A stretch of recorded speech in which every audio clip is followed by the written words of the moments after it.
And tonight it is exactly 90 days to the Springboard Roadshow 2018, and the theme for next year is leveraging strategy and technology. In fact, on all our platforms, the theme for next year is leveraging strategy and technology. It will feature in the roadshow, feature on the virtual university, and then also traverse into the festival of ideas. How to leverage strategy and technology for massive advantage in everything that you are doing.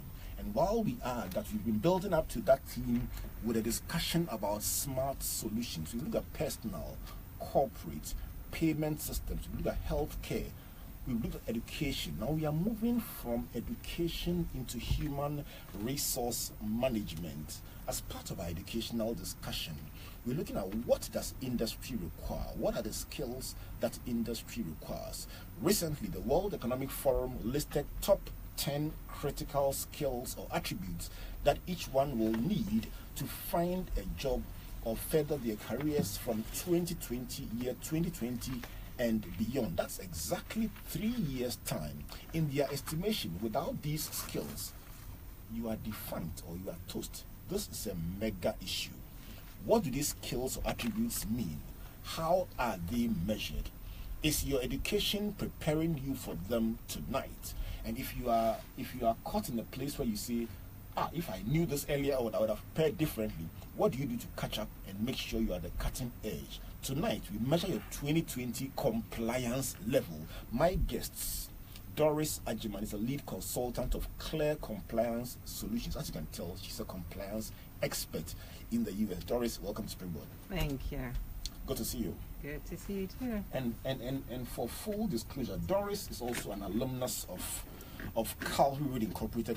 She flew in for a couple of family engagements and also for homecoming. So welcome home, Doris. Thank you. Right. So Nikwe Kote was with us last week. You are back again, senior HR business partner of EcoBank Ghana, the lead sponsor of this broadcast. Nikwe, good to see you. Thank you, Albert. And then also joining us tonight, Amma Krantma, and General Manager HR for Enterprise Group. Amma, welcome to Springboard. Thank you very much, Albert. Right. So let's have this discussion about. Since we announced it last week, I've been getting text messages. Is there hope or there's trouble? Listen, relax. We're going to break this subject down for you to understand where we are and then where we can get to as far as these skills are concerned. Amma, are you surprised at, before we even get to talk about the skills, are you surprised that the World Economic Forum gave these skills and said, if you don't have them, your career is in danger? Are you surprised? Not at all, Albert. These skills are already here with us, actually. And I was not so surprised to see it in the report from the World Bank, World Economic Forum. Right. This is because they are key critical competencies that each individual requires to be successful at the workplace. Right. So it's just in order, and it's very timely because we need it now and also for the future. Let me just list them for the benefit of those who may be listening tonight. So the key skills, 10 of them. 1, cognitive flexibility. 2, negotiation skills. 3, a service orientation. How was your flight when you were coming? Those are the things we want to talk about. And then judgment and decision making. 5, emotional intelligence. 6, coordinating with others. 7, people management. 8, creativity.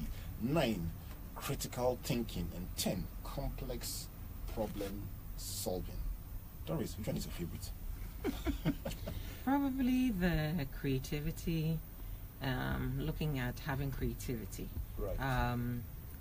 I know that you are not born with creative skills. You can learn it as you go along. You have people who are innovators, you have people who adapt, but they are all creative. And to be able to survive in this work environment, there's always that saying that think outside the box, right? You don't always have to think outside the box. If what is happening in the box is working, all you have to do is improve on it.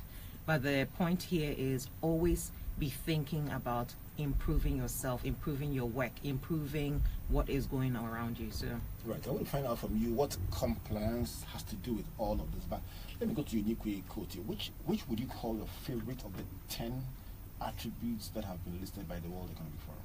Okay, I'll go for emotional intelligence. Why? On the bedrock of the World Economic Forum's report, a whole lot of assumptions have been made, especially on the field of technology, where we're going to see massive disruption to the way we work, talking about robotics, talking about artificial intelligence, talking about 3D printing and all this, it's going to change the way we work. And people are even predicting that, some few years to come, robots are going to take over some of the job that we do. But the question is, will robots be able to understand the emotions of people or even other robots to, relate with them? This is the only place I can see human beings playing significant role. So emotional intelligence is very, very critical, and I would think that anybody who is able to get very good emotional intelligence will in the near future be relevant in the workspace. Right. Yeah. So let's start by breaking down some of these skills. What do they mean? But before that, talking about skills that will be needed and those that will be obsolete, jobs that will be obsolete. It's a show we'll do one of these days. It's going to be a whole show, but the roles that will seem to be stronger going forward. Let me mention some of them, and let's open the discussion with them. Ama, looking at your role as general manager of a Ghana Club 100 company, in your scheme of things, what kinds of roles you think? Listen, no matter what technology comes, no matter what changes take place, these people will be needed always. Which roles do you think are almost literally indispensable? Which kinds of people will always be relevant in the workplace? I think generally, speaking of roles, I'll pick HR. This is very self-serving. Why? Definitely because people form the central point of every organization.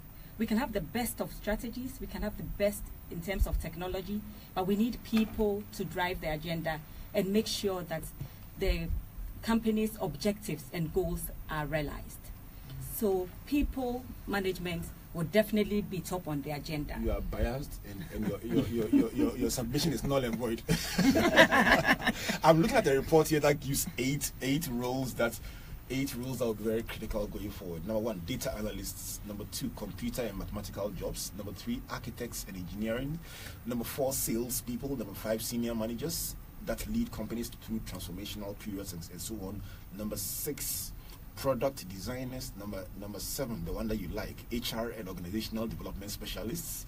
And number 8, regulatory and government relations experts. This report says these people, no matter what, it will be needed. I wonder whether it is true. I think I agree with it. Because you mentioned HR. Doris, as we list these skills that we see are going to be very critical, what is compliance? You are a compliance expert. Give us a sense of what compliance is about and how compliance can be linked to these skills that we are seeing are critical for organizational or individual success. I think the previous speakers had talked about being relevant, and you had mentioned it as well, being relevant in 2020, right? And companies always look at their bottom line. That's what's most important, their profits. For a company to be relevant and still be in operation, compliance will be at the top of it. And why is that?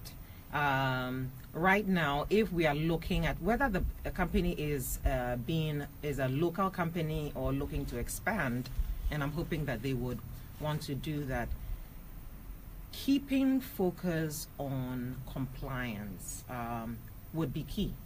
Now, so again, what is compliance? Basically, or simply put, you say compliance is doing the right thing. Right. And every one of us is that burning desire. We know right from wrong. When you are a baby, you know right from wrong.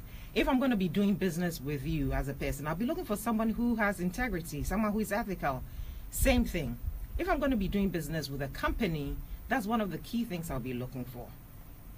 And right now, with all the regulations, you're looking at the US, UK, EU, you don't have a choice you have to be compliant. And if a company comes from overseas and you have to do, it's a global village, you're going to have to do some business with them.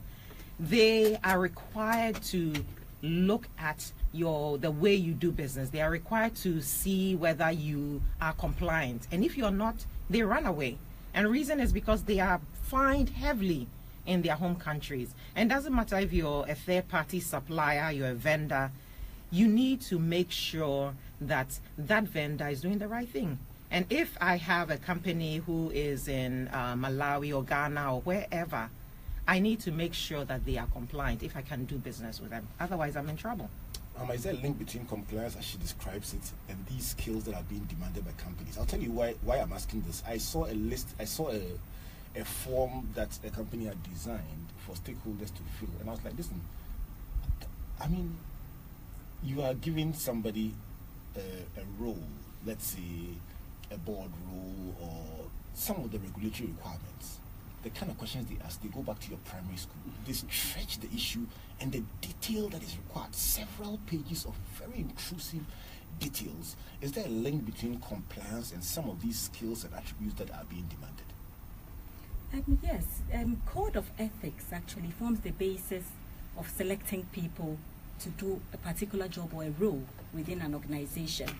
And it's very important that for every organization we comply with regards to the regulator, with regards to the company's code and its ethics, and ensure that we have some standards of behavior. And where I'm coming from, we have a standards of behavior in place, which we expect people to comply, which is directly aligned to the company's values.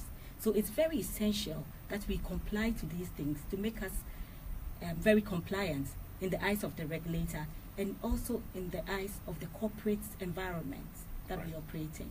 Let me start with the first of the skills that we discussed, that we listed. The first one was cognitive flexibility. Nikwe, what would you call cognitive flexibility? It sounds like a very nice English combination of words. What is cognitive flexibility? Okay, when you take cognitive flexibility, per my research, what I came across is the ability of being able to think about multiple concepts simultaneously. So here is the case: you have a lot of concepts running around, and your ability to juggle all these concepts, and come out. Is it like multitasking? Multitasking kind of, yeah. So that is the way I perceive cognitive flexibility. Right. Yeah.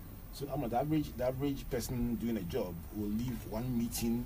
I mean, you leave one meeting trying to trash out a labor issue, go into another meeting also dealing with the planning of something, you go to another meeting dealing with recruitment, another meeting dealing with performance management.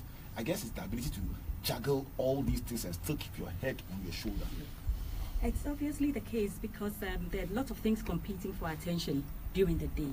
And it's about an individual who is flexible enough to be adaptable to the situations that come up at every point in time without losing focus. And that is very critical. As much as we are flexible in our thinking, we need to keep the goals, our eyes on the ball, so that the goals and objectives of each particular segment be met accordingly. There are people that when you throw, Doris, there are people that when you throw different things at them at the same time, they just freeze, they just black out. I mean, they just can't deal with you are there, your phone is ringing, somebody else is asking you something. The moment certain things have, more than one or two things are thrown at you at the same time, they just freeze. There are people who just can't handle multiple demands on their time, their thoughts. What would you say to such people? They say this report says you need to quickly adapt to changing situations and on the ground be able to deal with multiple things being thrown at you. But there's some people who just can't handle it. What would you say to such people? You're out of a job. Don't be cruel. Come on. I mean, right now, I was talking about the fact that a company is looking at their bottom line, is looking at their profits. So definitely they're going to hire someone who can be able to handle different roles, because they would want to pay someone who can handle role A, B, and C than hire 3 people to do the same job, right? Right. So if you're someone who cannot keep up with the different responsibilities as the companies are changing, as they are expanding, as they are looking to do other things, then it means that it's going to impact the bottom line. So you would have to catch up. My advice to such a person is quickly find a way of being able to take these more responsibilities and keep your be level-headed whilst doing it. Right. So if you're listening to us, you can also join us live on Facebook, and you can watch this program in real time, real HD quality pictures with Priscilla behind the camera. And so the page to go to is Albert N.E. Ocran on Facebook. You can just watch us live, and you can it's shared also on Computer One. You just watch us in live pictures, live on Facebook. But the discussion we're having is about a report released by the World Economic Forum about the top 10 skills. We'll break down just 5 of them today, just so we don't we take time to speak to them. And so the top 10 skills that would be required for anyone seeking to be relevant in the job market in the year 2020 and beyond. And interestingly, we've taken the first one, cognitive flexibility. That talks about being able to concentrate and juggle so many roles at the same time. Somebody says, listen, I went to do marketing in school, but you are in the organization and you are being used for event planning, you are being used for interviews, you are being used at the same time for building. You are sitting on the building committee. I say, what am I doing here? I mean, that's the kind of job, that's the kind of situation you find yourself in. I've had several situations where I ask myself, as a pastor, you find yourself doing planning, HR, you do so many different things that you didn't go to Bible school to learn, but hey, that's the kind of role that you find yourself in a very dynamic organization. So let me come to you, Nikwe. For anyone who is not unable to juggle multiple roles and unable to adapt,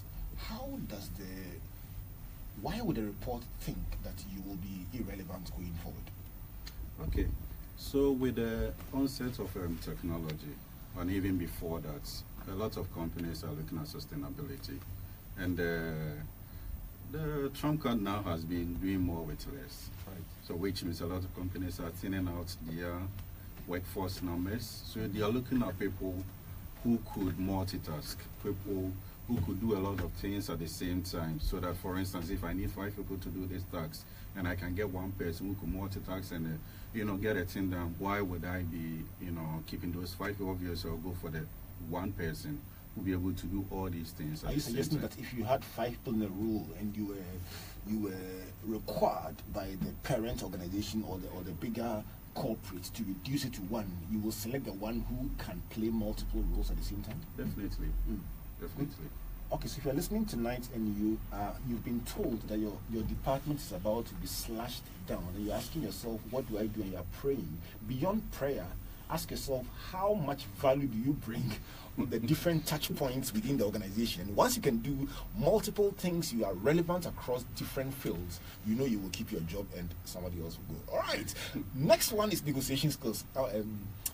Negotiation. What is it and why is it important? Negotiation is basically being able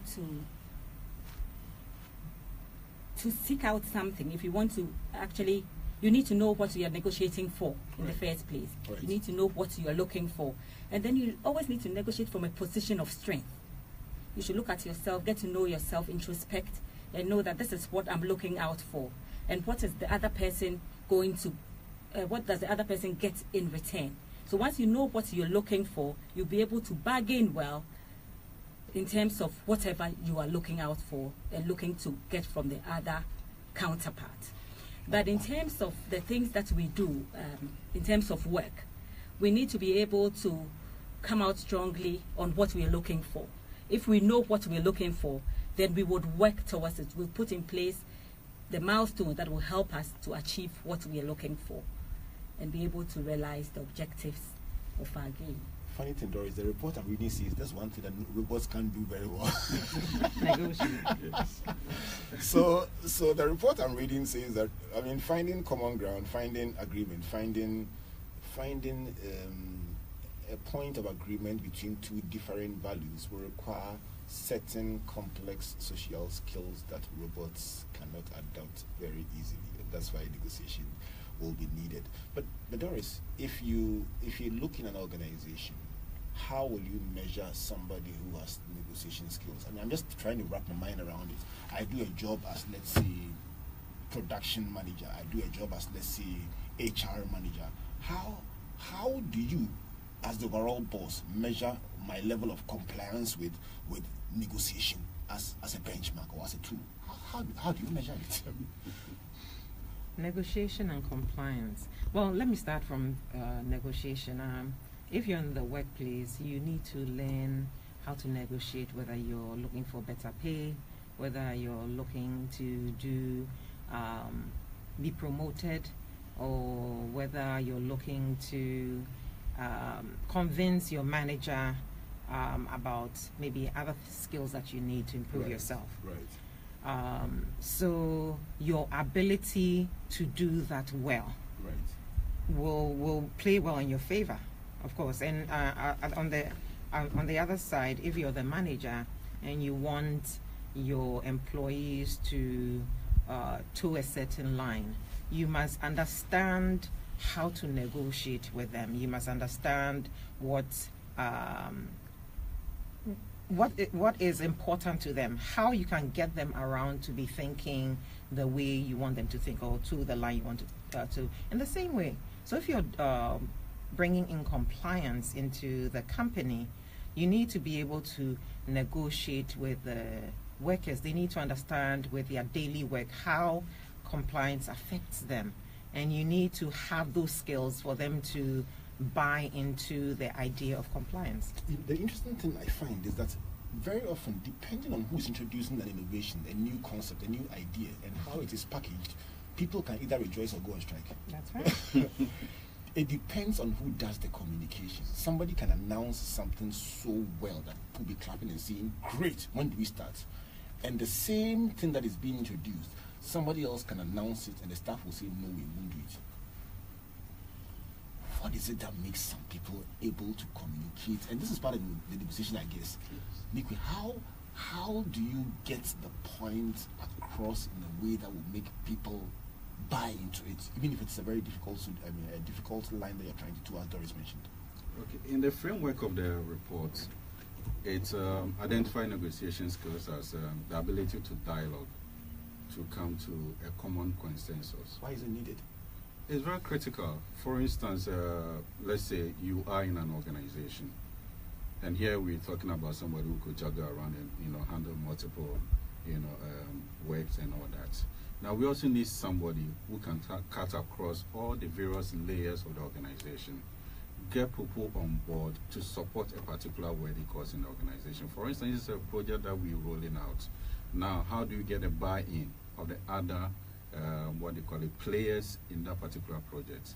And this is where we need somebody who can convince all the other key players in the organization to say, this is the way we need to go. This is a good project, worthy of supporting. But if you don't have that skill, you might have the finest ideas in the organization, but you will not be able to get the sponsor, you will not be able to get the support to move this particular idea into fruition. So going forward, we need that particular kind of skill where, manager will say, when it comes to this particular, project, let's give it to this person. He's be able to garner the numbers, be able to get the support to move it forward. So it's very, very critical going forward, as the report has already stipulated. It is 27 minutes to the hour of 8 o'clock, and this is Springboard, your virtual university. My guests for tonight, Doris Ajiman. She's a compliance consultant. She lives with a ruler in her bedroom. She wakes up with a ruler and a T-square, making sure everyone is like, "Hey, I don't want to live in your house." Are you a minimalist? Let me find out. Is everything in your kitchen drawn with a T-square there? You should ask my children. I'll ask them. In fact, I'll call software and ask you. So Doris is a compliance consultant. Amma is an HR guru, and then so is Nikwe. You're trying to help me understand this report by the World Economic Forum that says these are the top 10 skills that one require to move your career forward in the year 2020 and beyond. Yesterday, somebody was asking me, so if I don't have it, what do I do? We'll find out from my guests very shortly. Interestingly, the next point is a point that I'm sure everyone can relate to, and that is service orientation. Service is such a big word, and I recall going somewhere this week, and somebody said, "Sit down." And I looked at the person like this and I said, excuse me?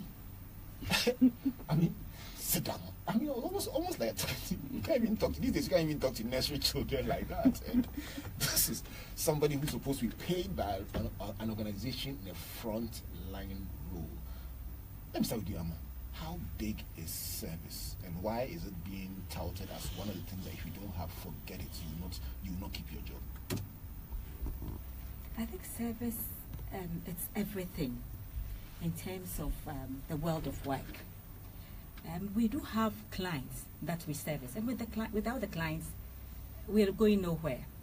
We need to ensure that our clients are served and served appropriately, so that they will be advocates for the business, so that they would come back to the business again, give the business referrals for the business to grow. Even for us in HR, we do have internal clients as well. Just as we have everybody has internal, external, right? As well as in external clients. Right. So for the staff that we even work with, we need to pay attention to them and give them the service that they require. Usually people say HR is home ground. You know, your internal clients are there with you and you know them already. But even with them, we have to ensure that we give them the necessary courtesies so that they will definitely be our raving fans.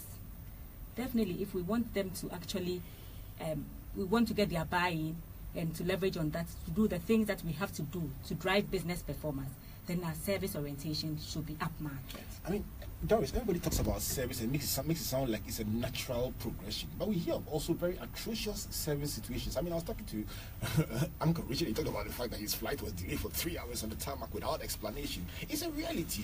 You have bad experiences every day in different environments and in different places. If service is so critical to business, why do we have bad service? We have bad service because I think there's a lack of training or a lack of understanding. And even that, I find it hard to believe that the company won't understand service orientation, because the success of the business depends largely on your customers, whether they're internal or they're external. And if you're not able to give that customer satisfaction, you are definitely driving down your profits, you are lowering your market share, you are losing your competitive advantage. And if companies, listen, we deal with human beings all the time, and it doesn't matter how much you train a person. Sometimes, depending on how they come to work, whatever happens to them would affect what their output. So it's incumbent on the company to give regular training and also to keep an eye on the service that is delivered to really remain relevant. Mikwe, the famous altercation that happened on a U.S. airline earlier this year, where a doctor was told that the airline was full and the plane was full, overbooked, and he should get down. And he says, listen, I'm not getting down because I have an appointment on the other side of town. And they insisted, and they pulled him out of the flight, broke his teeth. The airline lost $1 billion in a couple of weeks in shareholder value as a result of people bailing out. It is on record that 78% of customers have bailed out on a transaction or intended purchase because of poor service. If service is killing businesses, why are we not doing more? Well, I would say service is a culture. And coming down home, we complain a lot about the way that sometimes certain organizations even respond to the needs of customers. When you say somebody has a service orientation or an organization has a service orientation, it's basically stepping into the minds of consumers or users, finding out what is valuable to them, what is their most fears, what do they dislike, and coming out with products or services that will attempt to solve all these things I talk about. So if, as a consumer, I know a company is doing everything possible to erode a fear that I have, be it in an airline, assuring me that this particular airline is the best airline and therefore my safety is of prime importance, that fear is eroded by that particular company, and I'll stick to that company. Right. So it's very, very critical. And like Doris indicated, it goes down to affect the bottom line if we do not get it right. And this day and age, with the proliferation of social media, the slightest amplifier. It is the amplifier. Yes. Interestingly, have you found yourself, listeners, have you ever found yourself in a situation where there are 5 people serving and people have queued for one person only, even though the other providers are available? Because that person is so good, everyone wants to go to that person, even though others are available, and some are sitting down doing nothing because nobody wants to go there because of previous experience. I'm going to take a little musical break, and then when I come back, drop down the 2 remaining attributes, that is judgment, having sound judgment, being able to make quality decisions, and then emotional intelligence. This is Springboard, your virtual university, and our discussions about the 10 points released by the World Economic Forum for advancing your career in the year 2020 and beyond. And at 20 minutes to the hour of 8 o'clock, let me bring you the song by Israel Houghton, and the song, okay, what song are you giving me? I forgive you. Surely goodness and mercy shall follow me. Let me dedicate this song once again to the entire Calvary Road Incorporated bunch, both local and abroad, especially those that have flown 8,000 kilometers just for the homecoming. I celebrate you guys for what you are doing. Richard and Vivian Crab, Doris right here in the studio, Victoria, Sarah, Joey Jackson, and all those who have flown in for homecoming, as well as those who are working so hard right here in Ghana to make it a reality. Enjoy the song by Israel Houghton. The song is Surely Goodness. I should have played you Take Up Your Cross, but forgive me. When I come back from this break, let's talk about judgment or decision making, and then also about emotional intelligence. Please don't go away. Yes, and mercy shall follow me. Hey, follow me. All my days, surely goodness and mercy shall follow me. Yeah, follow me. All of the days of my life. Oh,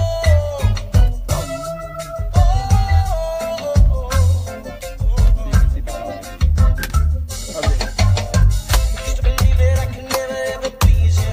I spent a long time running scared. Couldn't receive that you would never ever leave me. Didn't know that you would call me friend. Oh, but now your grace for me is ever chasing me. The possibility of ever letting go. And you're not mad at me. No, you're not mad at me. You're madly in love with me. You love me madly, madly, madly. Surely goodness and mercy shall follow me. Follow me all my days. Surely goodness and mercy shall follow me. Yeah, follow me. Everything that is predicted. All of the days of my life. Oh, So what they're saying is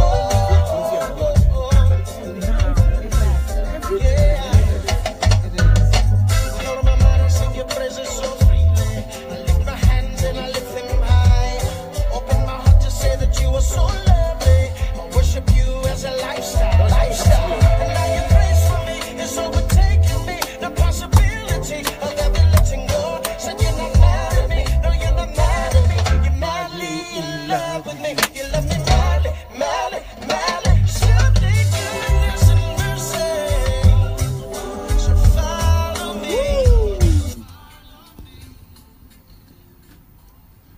I mean, this song is so good. I mean, surely goodness and mercy shall follow me. It's very difficult to stop the song when it hasn't finished playing, but we have a show to do, so let's pick it up once again. And the discussion tonight, this is Springboard, your virtual university, brought to you by Legacy and your Superstation Joy 99.7 FM, and proudly sponsored by EcoBank, the Pan-African Bank.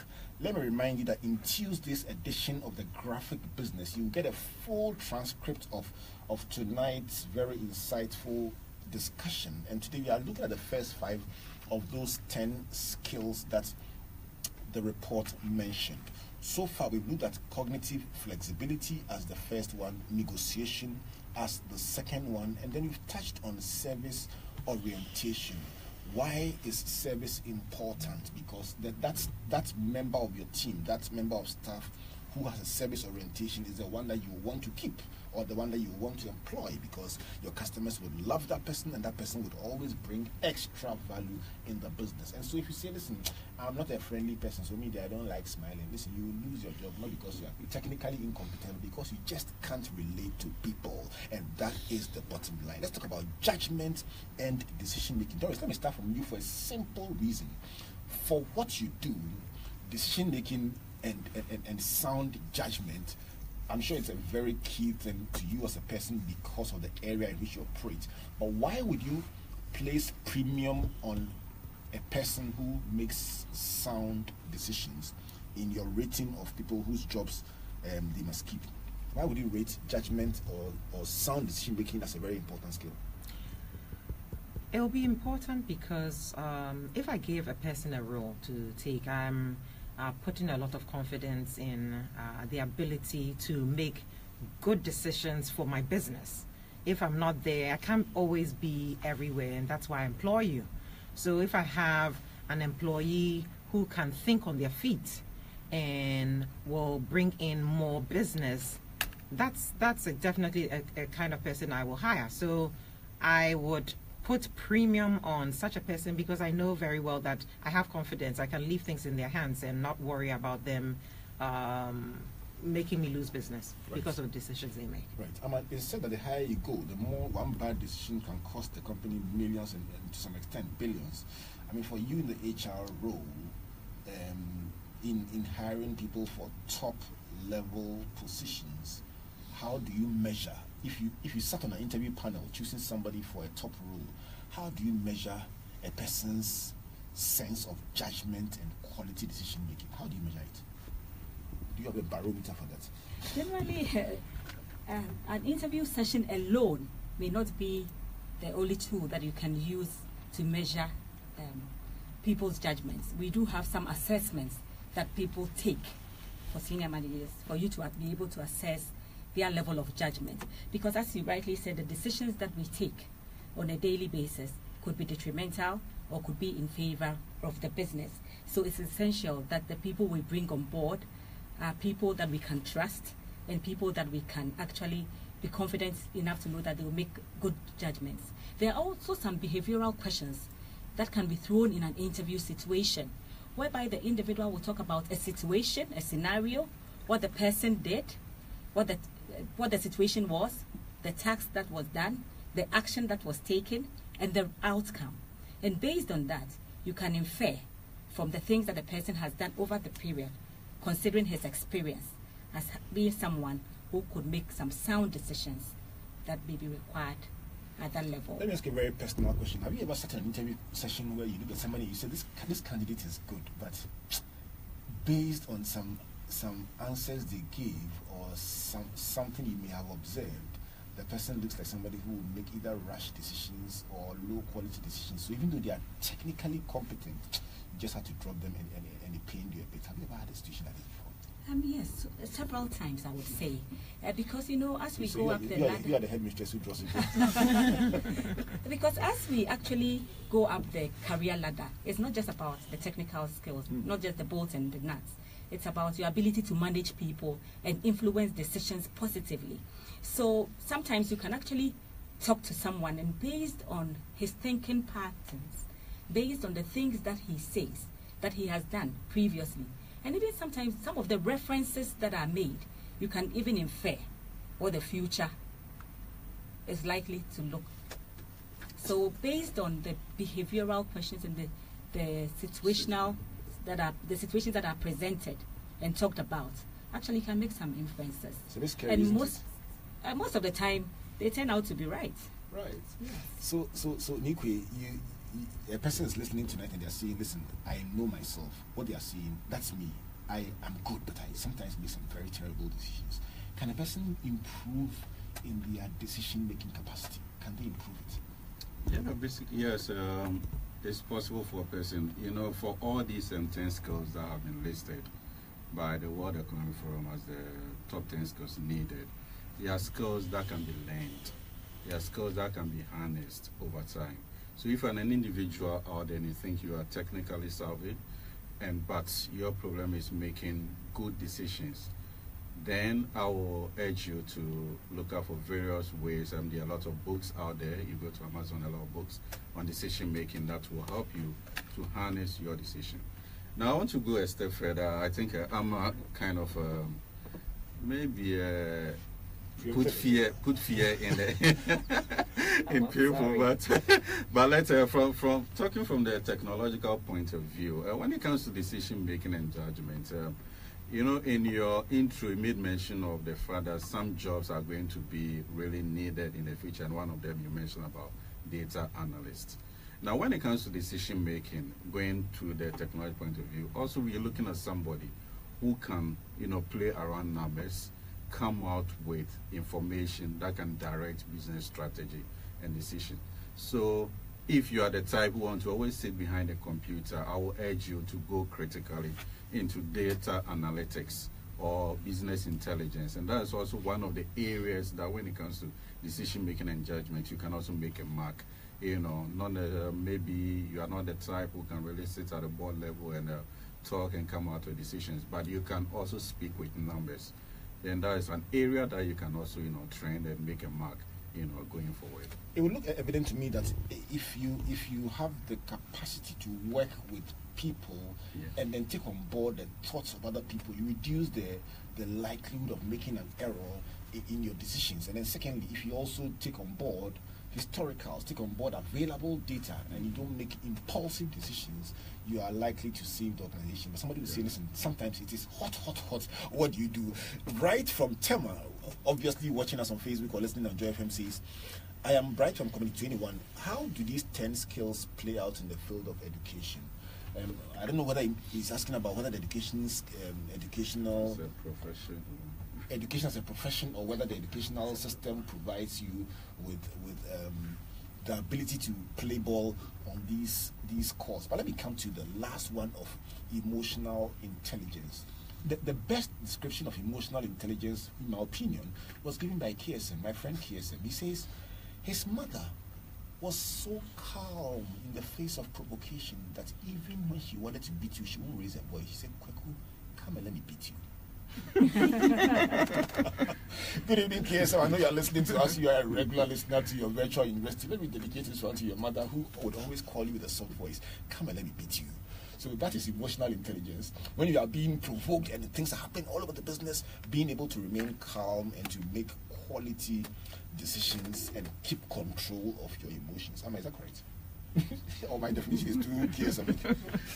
I like KSM's definition of emotional intelligence.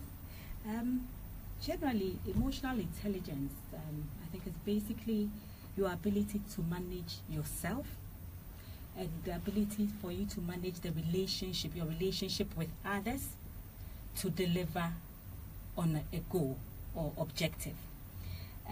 Usually, this has become very critical in our workplace today, because it really it really is important when it comes to managing people, right, to deliver on their work.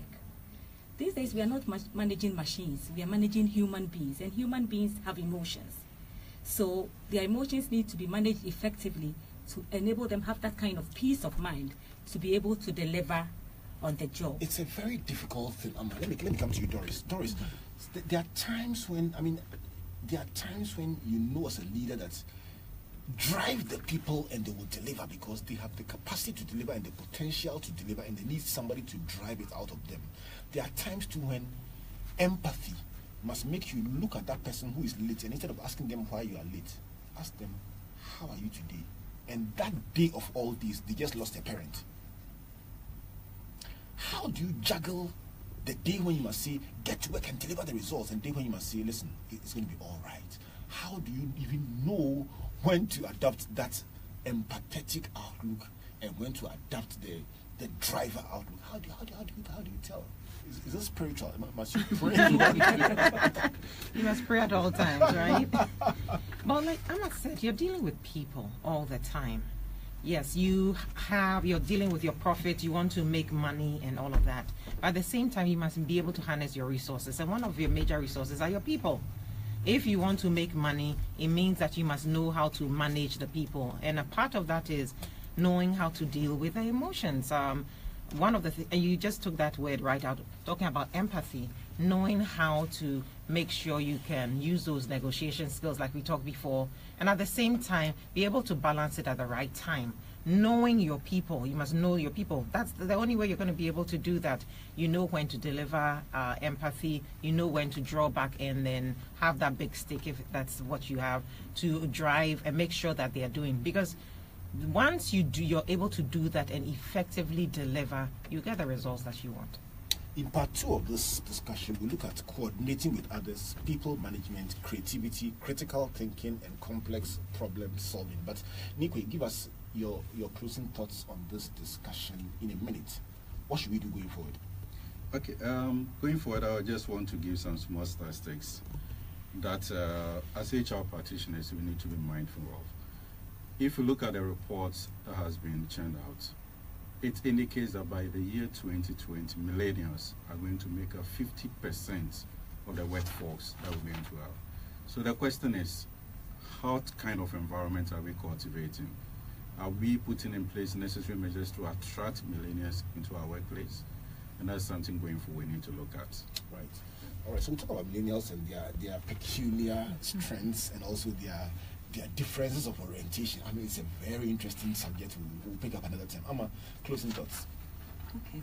I think these competencies or skills are realistic.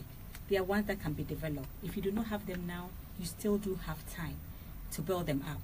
You need to be deliberate about it. You need to be committed. I guess it starts by being even aware of the marking scheme. Yes. Self-awareness is key. Right. So we need to do a bit more of introspection to be self-aware and make sure that we are deliberate about it. We need to put some time and effort to developing these particular traits. And we also need to be disciplined. We always want to get there, but sometimes we do not want to do the work that will take us there. Right. So we need to put in a bit more effort to ensure that these competencies are enhanced for us to be successful, Right. both now and for the future. Amen. All right, so the last one I'll give it to Doris. And before Doris comes, Doris, you will tell us not about compliance and not about World Economic Forum. You tell us about homecoming in 1 minute. But before that, come down next to the work of Jesus. And the topic is tithing the church robber. The host, Pastor Ransford Abusi, and the guests, Reverend Abbas Awuni of ICGC Paradise Temple in Domi Pillar 2. Doris, take a minute to tell us about homecoming and what people should expect. Homecoming 2017, I'm really excited about that. We will be having a great time on Saturday. We are moving to Anakazo from 10 a.m. and it's going to be A whole day family day out. a whole day from people from everywhere, people I haven't seen in 20 years and over. We're coming together to pray, to enjoy, to socialize. On Sunday as well, we have a church service, Harvest Chapel International at 4 p.m. and then we have a little bit of a get-together after that. Right. So if you're listening and you're from Cry and you haven't heard about homecoming, you need to be involved. Right, so that's the information about homecoming, and you need to be involved because so much is going to be happening, and you can actually talk to somebody, and then make sure you're registering ahead of time just so we can plan with it. All right, so next session, in the next discussion that we would have on this subject, we'll break down the remaining 5 skills. And listen, as Nico rightly said, even as we break these things down, it may scare you and you may say, listen, if I knew, I would have done something about this earlier. But the good news is that it's not too late. You can start from now to build competence in all these areas. I want to say thank you to Ocran Mansa, thank you to Nikwe Kote, and thank you to Doris Ajiman for joining me on the show tonight. And to say once again, good evening to all Calvary Road Incorporated alumni and members as we build up to homecoming on Saturday and on Sunday. Tonight, on behalf of my boss, Comfort, as well as Matthew, his lovely wife, Priscilla, and then Amos, and then Fifi, who joined us on the bench today, who has a very close relationship with Amma. My name is Albert Ocran. Saying God bless you, and God bless you. Good night.